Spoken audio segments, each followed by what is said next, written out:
Hello, ഞങ്ങൾ ബാംഗ്ലൂർ പോണ വഴി എടുത്ത വീഡിയോ കേട്ടോ ഇത് ഞങ്ങൾ കണ്ടത് വിൻമില്ലിന്റെ വിങ്സ് ആണ്. പോണ വഴി നല്ല വെയിലുണ്ടായിരുന്നോണ്ട് ഞങ്ങൾ കരിക്ക് കുടിക്കാൻ നിർത്തി. കരിക്ക് കുടിക്കുന്ന എടുത്ത് എത്തിയപ്പോൾ ഞങ്ങൾ കണ്ടത് പനന്നൊങ്കാണ്. ഞങ്ങൾ ഇതുവരെ കഴിക്കാത്ത കൊണ്ട് അത് മേടിക്കാന്ന് വിചാരിച്ചു. അവര് തന്നെ ഒരു ഫാമിലി ആണ് ഇത് നമുക്ക് തരുന്നത്. അവരിങ്ങനെ ചെത്തി നമുക്കൊരു കൂടിലാക്കി തരും. ഞങ്ങളിത് ഇങ്ങനെ വെയിറ്റ് ചെയ്തുകൊണ്ടിരിക്കുക. അതിൻ്റെ അകത്ത് കഴിക്കുമ്പോൾ നല്ല ജ്യൂസും നല്ല ഫ്ലേവർഫുൾ ആയിട്ടുള്ള ഫ്ലഷും ഉണ്ടായിരുന്നു.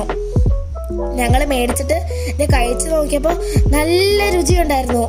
അപ്പയ്ക്കും അമ്മയ്ക്കും എനിക്കും ചേട്ടനും എല്ലാവർക്കും ഇഷ്ടപ്പെട്ടു. അതിൻ്റെ ഈ തൊലി ഉണ്ടോ, അത് പിടിച്ച് കളയാനാണ് നോക്കണേ. പക്ഷെ അതും കൂടെ കഴിക്കണം എന്നാ പറഞ്ഞേക്കണേ. എല്ലാവർക്കും ഇഷ്ടപ്പെട്ടു. പിന്നെ ഞങ്ങൾ വണ്ടി കയറി ഞങ്ങളുടെ ബാംഗ്ലൂർ യാത്ര തുടർന്നു. ബൈ.